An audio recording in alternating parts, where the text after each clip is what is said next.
Então, pensando no recomeço, eu não sei se vocês já viram esse jogo aqui. Esse jogo se chama Metal Slug. Talvez muitos de vocês não conheçam, mas esse jogo aqui fez parte da minha infância, da minha adolescência. Metal Slug é um jogo de tiro, nossa, violência e tal, mas é um jogo muito legal, né? Sim, você mata pessoas nele, mas esse jogo não me transformou num psicopata assassino. Foi um jogo muito legal. Por que que eu coloquei a imagem do Metal Slug para falar de recomeço? É muito legal pensar no Metal Slug, porque ele é um jogo que se recomeça muito fácil. Você tá lá matando os inimigos e tal, aí somente com um tiro você morre. Tá, que você já jogou Metal Slug? Você sabe o que eu tô falando, né? Você leva uma facada e você morre. O personagem é muito frágil. Mas, em contrapartida, ao mesmo tempo que você morre, você já revive de onde você parou. E mesmo que você morra 50 vezes, você vai reviver 50 vezes no jogo. Gente, isso é impressionante, porque você consegue zerar o jogo em 2 horas. Eu passava lá 1 hora, 2 horas jogando, eu zerava o jogo, porque você não tem game over. Você sempre recomeça. Pensando nesse aspecto, para a gente trabalhar um pouco o nosso imaginário, Deus é um Deus de recomeço. Quero trazer essa série de mensagens e falar aí ao longo de alguns domingos, falando sobre o processo de recomeço. Então, hoje nós vamos falar sobre. Na verdade, pode passar, Cecília? Antes de entrar no nosso assunto, olha só para essa imagem. O que que ela remete para vocês? O que essa imagem fala para vocês? Ah, desespero. Quem aqui já passou por desespero? Levanta a mão. Qual foi o último desespero que você passou na sua vida? Eu acho que o último desespero que eu passei na minha vida foi quando a Regiane me pediu para dançar no dia do casamento. Gente, eu fiquei desesperado. Porque assim, falando sério, eu detesto expressão corporal. Eu não sei dançar, eu sou horrível, já tentaram me ensinar, já me falaram que é assim, que é assado. Eu nunca quis fazer aula, nunca gostei de fazer coreografia na escola. Então, quando a Regiane falou, nós vamos fazer uma coreografia no casamento, eu falei, Jesus, eu fiquei em desespero, gente. Eu falo brincando, mas eu estava desesperado. Graças a Deus, ou não, graças, sei lá, às circunstâncias, infelizmente isso não aconteceu como a Regiane queria, mas acontece que por conta da distância não deu tempo da gente ensaiar. E teve muita correria assim, então se a gente fosse fazer, não ia ficar bonito. Ainda mais com a minha presença, gente, eu ia estragar tudo. Então, assim, o meu desespero foi dançar em público, na frente de um monte de gente que eu não conheço, na frente de uns 10 pastores que estavam presentes no meu casamento. Né? Então, é isso. Esse foi o meu desespero. Pensando nesse desespero, gostaria de pensar. Desespero, tempos difíceis, muita coisa ruim, nos remete a situações da nossa vida. Ah, hoje eu quero falar que o recomeço é para todos. Porque todo mundo um dia passou por desespero. Todo mundo teve alguma coisa, seja problema financeiro, conta vencendo, não tem dinheiro na conta corrente lá, acabou a poupança, e pandemia, não pode sair na rua para trabalhar, não pode fazer os delivery lá, não posso entregar bolo, não posso vender ferramenta, não posso arrumar carro, não posso fazer nada, fica em casa. Todo mundo acho que ficou desesperado. Ou um desespero talvez seja alguém doente, você doente, seu pai, sua mãe doente, seu filho doente, sua esposa, enfim, pessoas que você ama doente. E aí, fala assim, meu, doença pode levar para a morte. E morte, meu Deus do céu, é uma coisa terrível para o ser humano. Por mais que nós, como cristãos, entendemos que Jesus tirou o ponto final da morte, colocou uma vírgula, a gente teme a morte. E talvez momentos em que nós ficamos de frente com a morte, seja a nossa, seja de outro, nós entramos em desespero. Talvez o seu desespero tenha sido espiritual. Talvez tenha sido um momento, não sei, em que você foi ferido por um irmão seu. Talvez você não gostou de uma coisa que eu falei aqui. Talvez você não gostou de uma atitude minha. E aí você entrou em desespero porque ali era a sua comunidade. Ali era onde você congregava. De repente você ficou em desespero, sei lá, por coisas banais, simples, mas que para você era motivo de desespero. E não tem problema você se desesperar por situações difíceis na vida. A questão é, o que você vai fazer com o seu desespero? Como você vai lidar com tudo isso? Pensando em tudo isso, eu quero falar sobre essa história, que eu não sei se dá para ver direito aí. Não, pode voltar, Sensei. Tem uma imagem aí, ó. Vocês conseguem reconhecer essa imagem? A Arca de Noé. Tem uma arca, tem água, um barco gigante. Baseado na história de Noé, eu quero dizer que o recomeço é para todos. O nosso texto está em Gênesis capítulo 8, versículo 1. Gênesis 8, versículo 1, é uma coisa impressionante.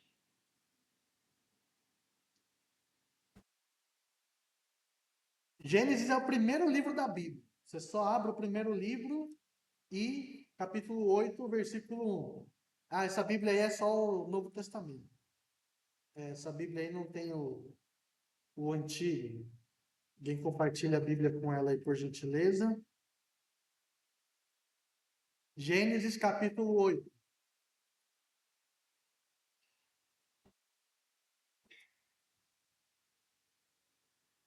Gênesis 8.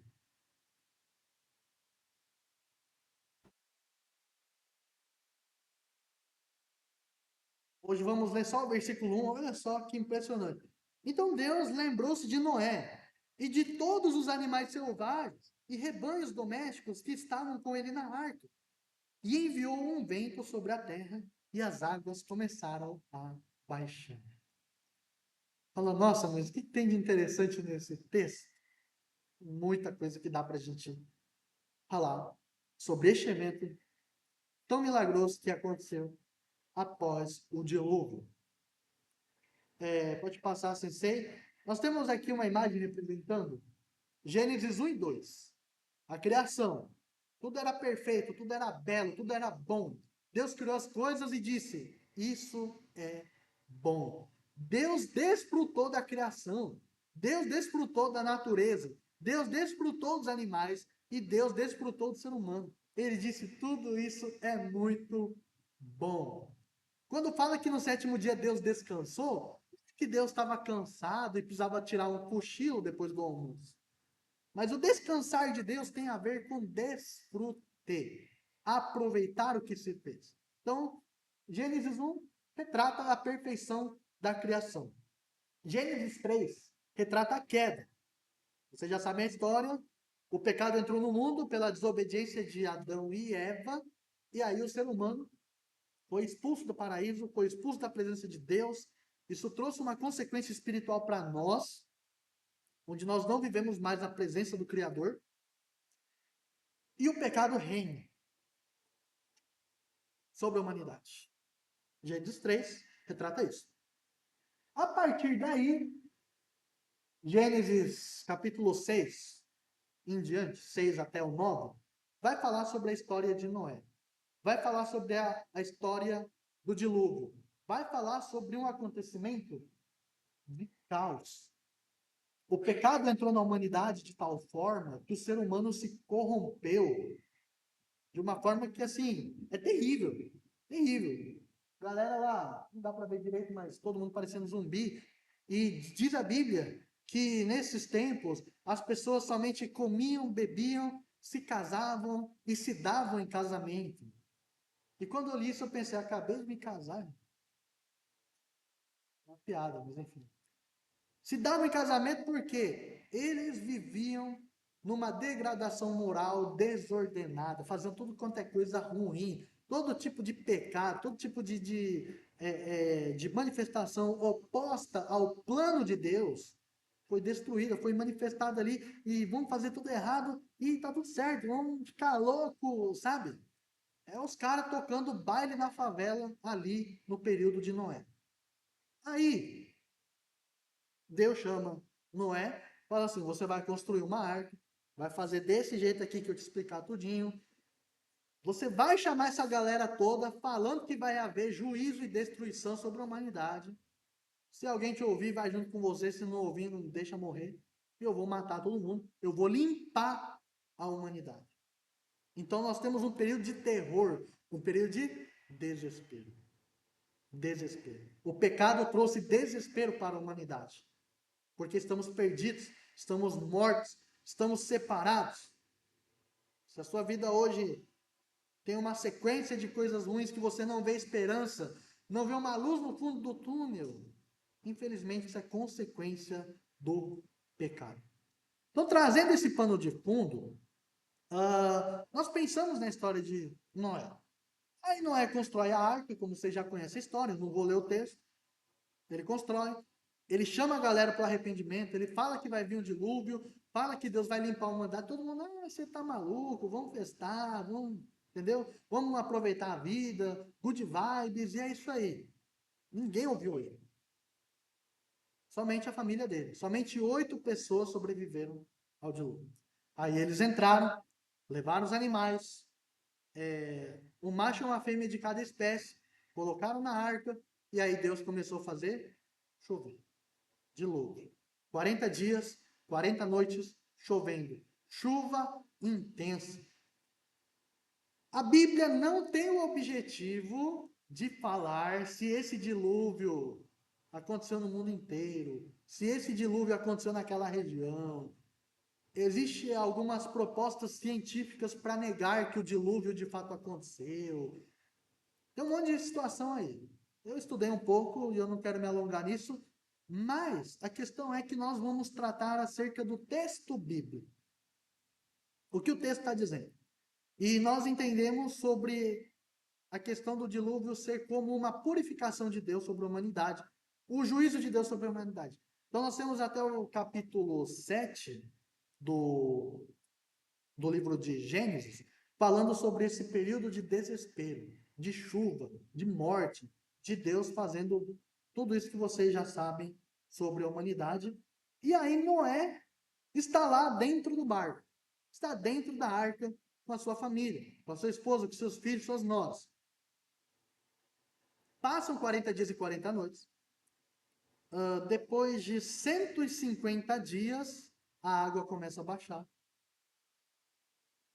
Depois de mais alguns dias, Noé solta o corvo, solta uma pomba, os bichos vai, aí a pomba volta, aí ele espera mais uma semana, aí a pomba vai lá, traz o ramo da oliveira, como você já sabe, depois ele espera mais 7 dias, solta a pomba de novo, aí a pomba não volta, significa que ela achou terra seca, terra firme, para fazer seus ninhos, e Noé esperou Deus mandar ele sair da arca, ele não saiu por conta, ele esperou Deus falar.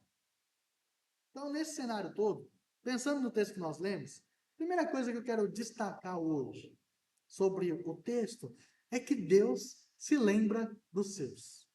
Deus se lembra dos seus. Pode passar, sensei, por favor? Deus se lembra dos seus.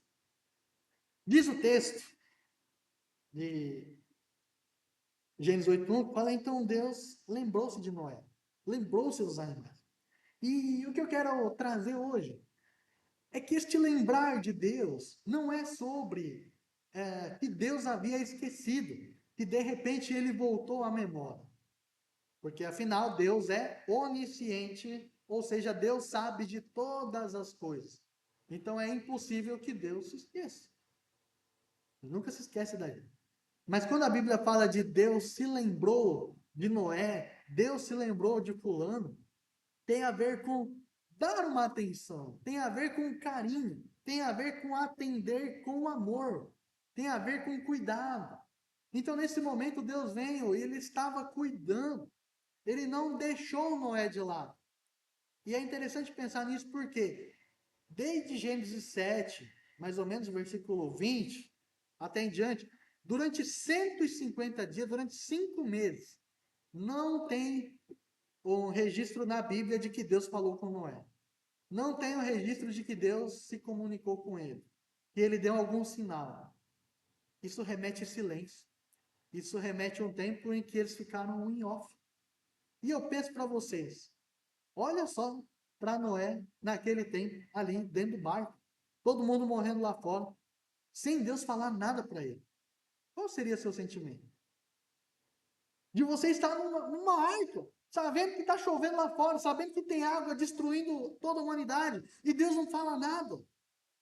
Gente, eu no mínimo surtaria. Ah, meu Deus do céu, até quando? Sem saber a data que Deus marcou para acabar tudo isso. Mas Deus lembrou de Noé. Deus cuidou de Noé. Deus esteve ali com Noé. E nós precisamos entender uma coisa, que isso revela sobre quem Deus é. Deus é fiel. Deus, ele cuida dos seus. Deus, ele se lembra dos seus. Deus, ele ama os seus. Deus, ele é como um pai que se compadece do seu filho. Um pai sabe dar coisas boas para o seu filho. Imagina Deus, que é o nosso Pai Celestial. Então não é porque Noé obedeceu, não é porque Noé fez tal coisa, não é pelas nossas obras. Mas Deus cuidou de Noé por quem Deus é, porque ele é bom, porque ele é fiel. Deus para hoje para nos lembrar que ele é fiel e que ele cuida da nossa vida. De repente você esteja passando por um dilúvio. De repente você esteja passando por desespero.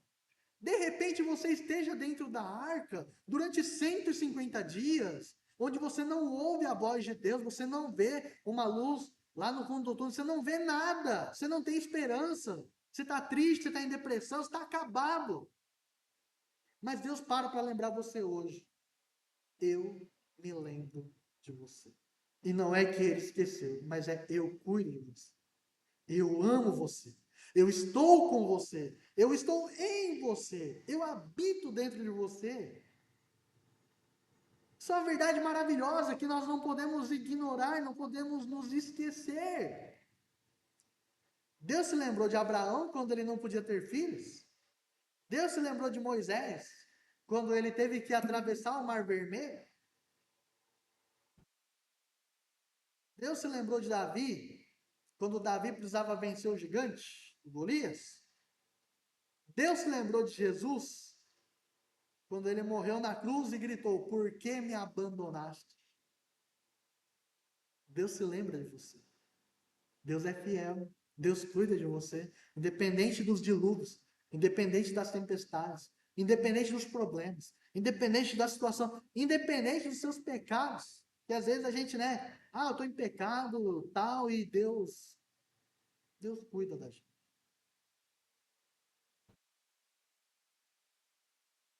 Deus é fiel. Qual foi a maior promessa? Pode passar, Sensei? Qual foi a maior promessa que Deus cumpriu na nossa vida? Qual foi a maior promessa? Está desenhado aí, gente. Salvação.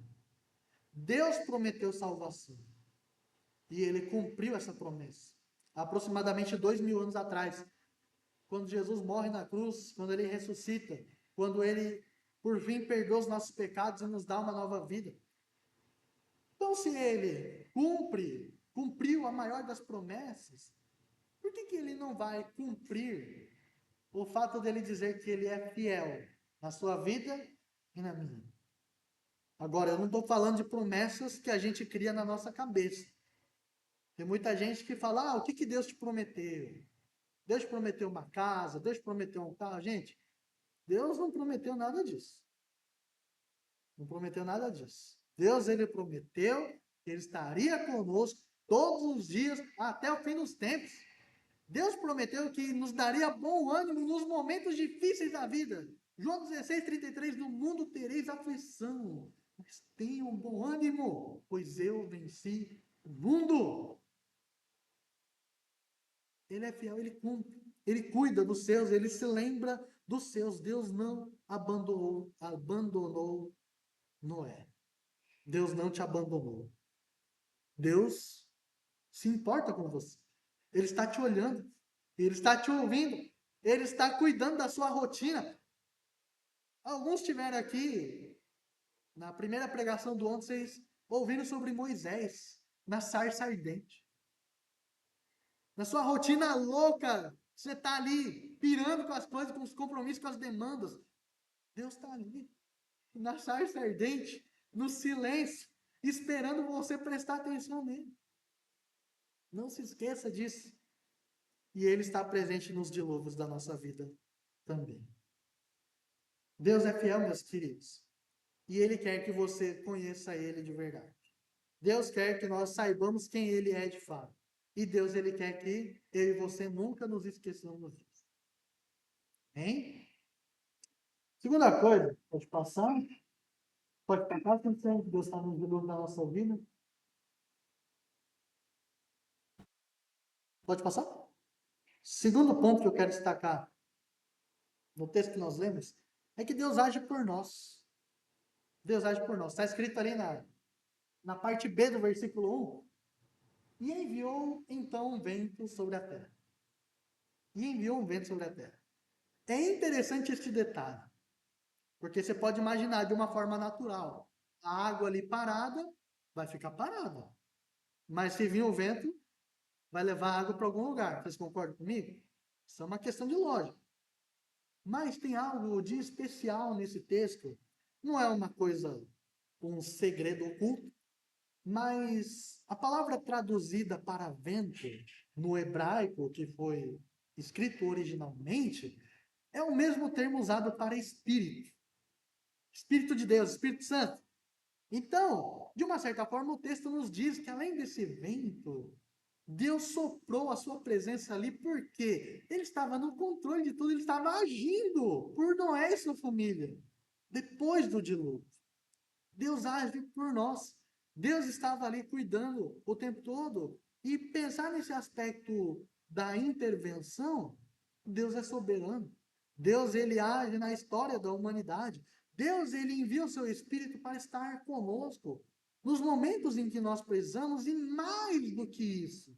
O Espírito Santo habita em mim e habita em você.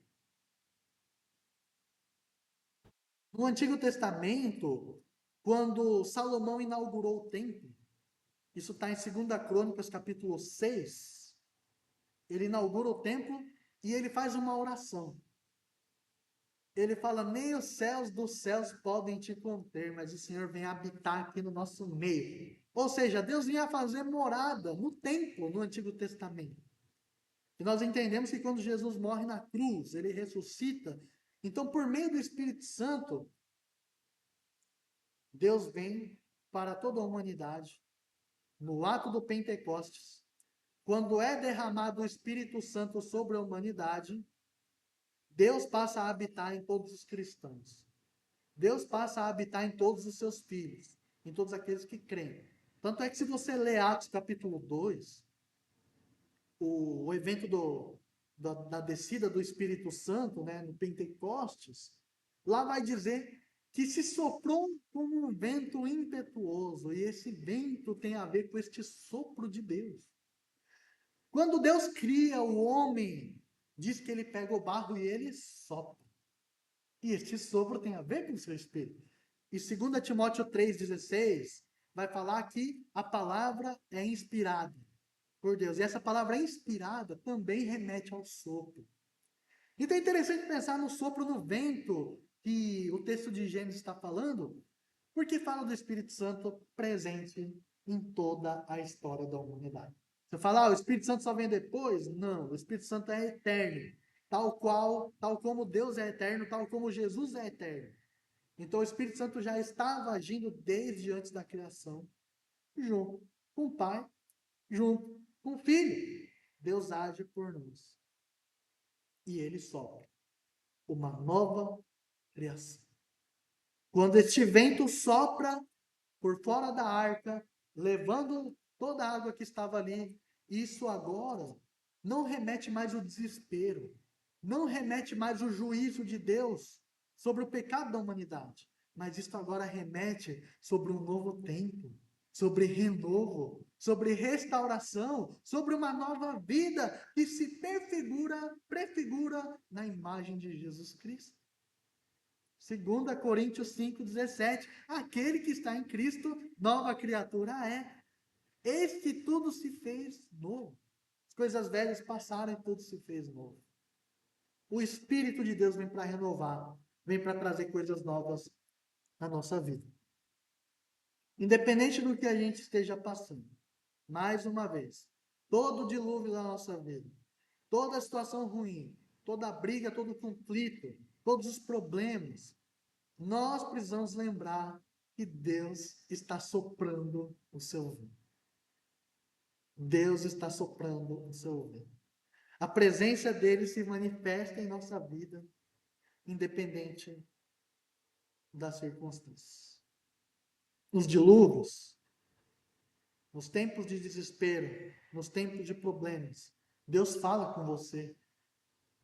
Deus conforta o seu coração. Deus, ele nos dá bom ânimo. Deus nos traz renovo, Deus nos restaura. A gente não vê, mas a gente sente, porque o Espírito não se vê. O Espírito se move nas causas que nós não vemos. Quando nós temos fé, a fé é a certeza do que não vemos. E a palavra também fala que o justo vive por fé. Então você não vive para ficar olhando para o dilúvio. Você não vive para ficar olhando seus problemas. Você não vive para ficar olhando as pessoas que te ofendem. Você vive para perceber o vento de Deus. O Espírito Santo tem ação invisível. Lembre-se disso. Terceira coisa, aqui a ação do Espírito Santo, só para representar. Pode passar, sensei, por favor?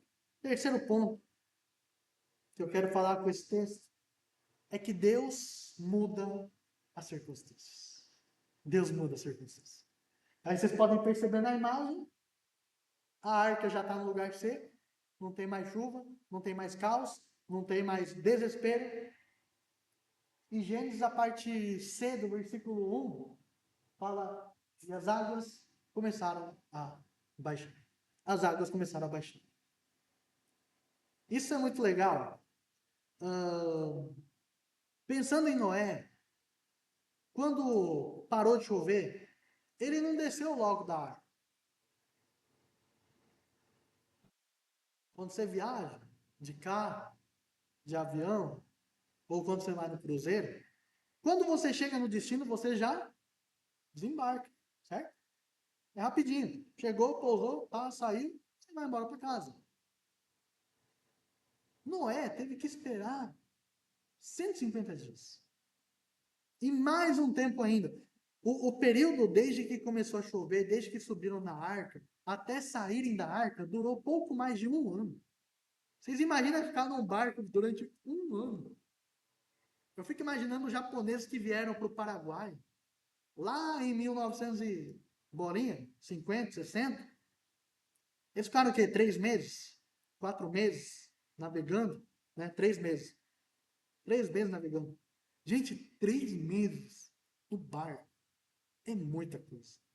Imagina ficar um ano com um monte de bicho lá dentro, fazendo cocô. É muita coisa. Então Noé passou por uma situação que a circunstância não era muito legal. E era uma situação que talvez ameaçasse morte. Porque vocês imaginam, tá com um monte de animal. Na época não existia vacina. Tinha as infecções, tinha as bactérias, tinha os fungos. E Noé estava lá. Ele poderia ter morrido. A Clara sabe do que eu estou falando. Ela que é enfermeira e gosta de curar as pessoas lá na Secretaria de Saúde. Clara, não tinha naquela época. E tava lá os bichos tudo junto. Era um risco para Noé e sua família. Pensa nessa situação. Mas o texto diz que as águas começaram a baixar. Eu gosto de pensar nisso porque precisamos ter paciência no processo. Paciência no processo por quê? Porque a mudança não vai acontecer da noite para o dia. Da noite para o dia. Um casamento bom não vai nascer da noite para o dia.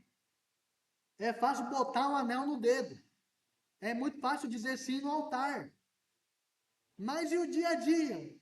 Os problemas, os conflitos, as decisões, os acordos, o diálogo. É um processo. Criar seus filhos, educar os filhos. Você não vai ter filhos bons, você não vai ter filhos obedientes da noite para o dia. Você vai ter que passar pelo processo. Você vai precisar ter paciência no processo. Você abrir uma empresa, administrar, ter sucesso, ter lucro, ter funcionários bons, não é da noite para o dia. É um processo. Você se tornar um cristão parecido com Jesus não é da noite para o dia, é um processo. Mas eu tenho uma boa notícia. Apesar de nós não sermos pacientes, nós temos um Deus que participa do processo. Deus participa do processo da nossa transformação e ele muda as circunstâncias.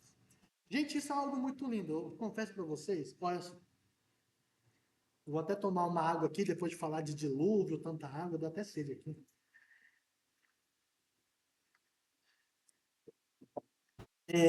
Uma coisa que eu passei a apreciar, eu aprendi a desfrutar da mensagem do Evangelho. Presta atenção no que eu estou falando.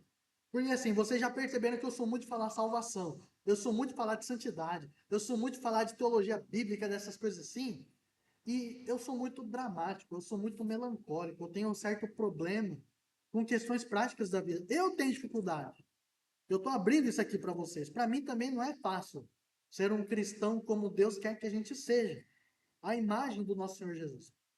Mas eu tive numa igreja lá em São Carlos, no interior de São Paulo, porque eu fui num casamento de uma amiga da Regiane, no meio do mês de janeiro lá, nós fomos no casamento, e nós fomos visitar a igreja dessa amiga dela.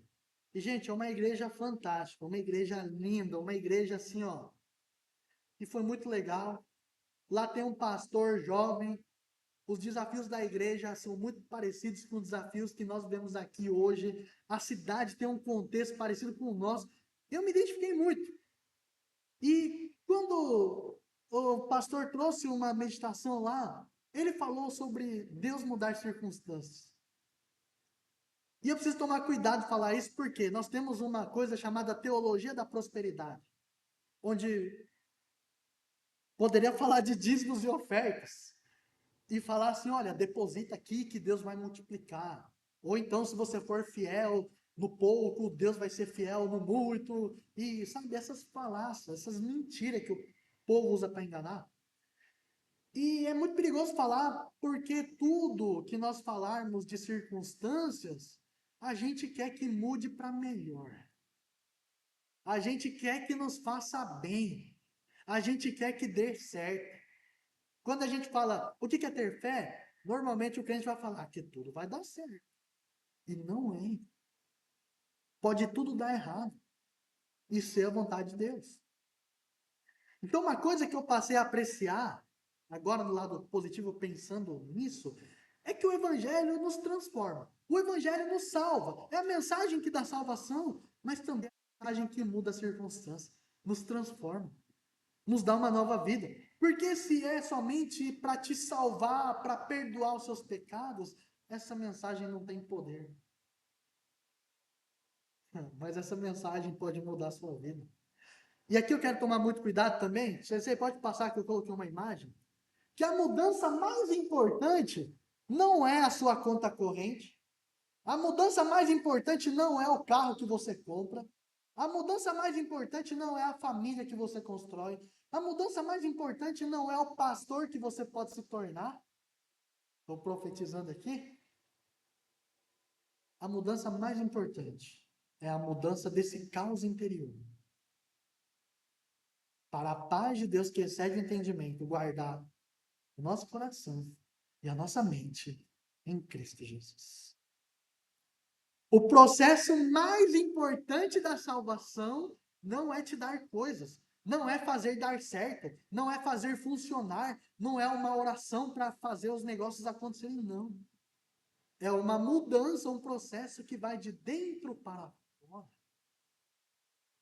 E depois de transformar de dentro para fora, Deus pode transformar o que está ali fora.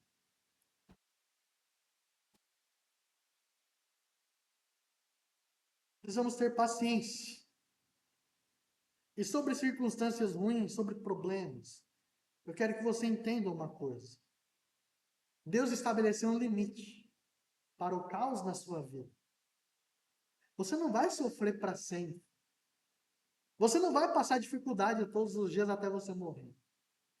Deus já colocou um basta. De repente não tem data marcada.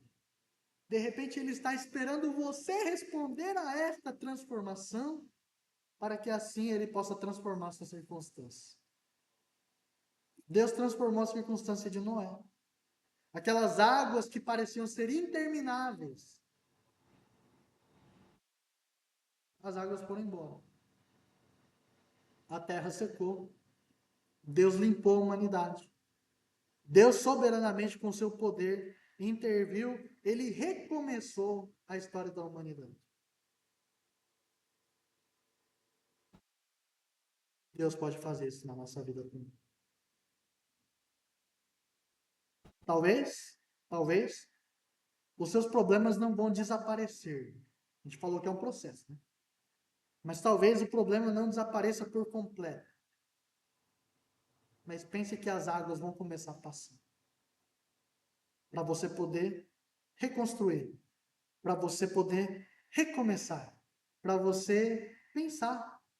E se Deus limpou, Deus restaurou, Deus recomeçou a humanidade, Ele pode fazer isso na minha vida e na sua. Basta a gente crer, basta a gente ter fé, basta a gente confiar. Confiar que Deus é o autor da mudança das circunstâncias da nossa vida.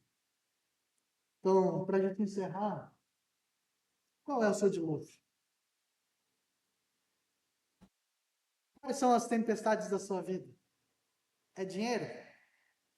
É relacionamento? É uma pessoa que te ofendeu? É na igreja? O irmão que te fez mal, que você pensou, sei lá, falou coisas, fez coisas que você não devia? Se sou eu, você pode me procurar, me dar uma bronca e eu te peço perdão e está tudo resolvido? É saúde? São feridas espirituais? Independente do que seja. Lembrem-se, Deus é o Deus dos recomeços. Vocês podem repetir comigo? Deus é o Deus dos recomeços. Pode passar, se você. Hoje é dia de recomeçar. Desculpe os erros em português, porque a inteligência artificial não é tão inteligente assim. Então ela escreve algumas coisas erradas e eu não consegui arrumar. Então eu peço que vocês coloquem de pé e eu quero que você pense no que nós falamos. Eu sei que nós vivemos situações difíceis. Nós vemos problemas que parecem intermináveis. Nós vemos situações que parecem que nunca vão acabar. Mas eu quero trazer essa meditação, essas palavras. Quero que o Espírito Santo, eu oro para que o Espírito Santo possa hoje trazer consolo, possa curar suas feridas, possa trazer paz dentro do seu barco, dentro da sua arca, para tirar todo desespero, toda situação ruim, independente de onde estejam esses problemas, e a partir de hoje você possa experimentar esta restauração de novo. Você possa hoje escolher você sair da sua zona de conforto e dizer: Deus, eu quero esse recomeço.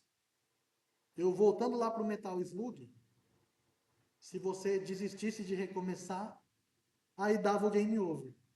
Mas enquanto você apertasse o botão para você recomeçar, você sempre tinha sua vida ali recomeçando de onde você tinha morrido. E Deus espera isso da gente. Que você aperte o botão do start para recomeçar hoje, independente das feridas que ficaram para trás. Hoje Deus quer falar com você, Deus quer falar comigo. E hoje Ele quer dizer que Ele é o Deus dos recomeços. Amém? Senhor, nós te agradecemos pela porção da tua palavra. Nós te agradecemos porque o Senhor fala conosco. Nós te agradecemos porque, mesmo sendo pecadores, mesmo sabendo que somos falhos, mesmo a nossa situação não sendo favorável aos nossos olhos, nós sempre temos essa oportunidade, este alento, este refrigério, através da tua palavra de poder ouvir, Senhor, que o Senhor é um Deus que nos restaura. Tu és um Deus que nos renova.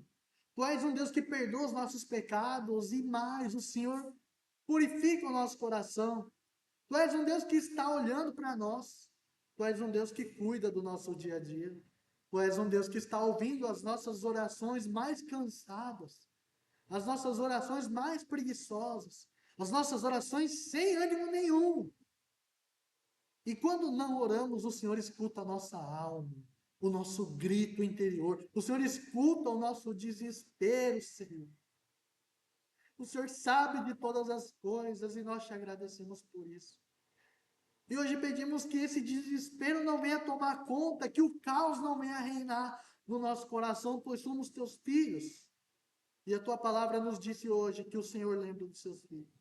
Tua palavra diz que o Senhor age pelos seus filhos. A tua palavra diz que o Senhor transforma as circunstâncias dos seus filhos.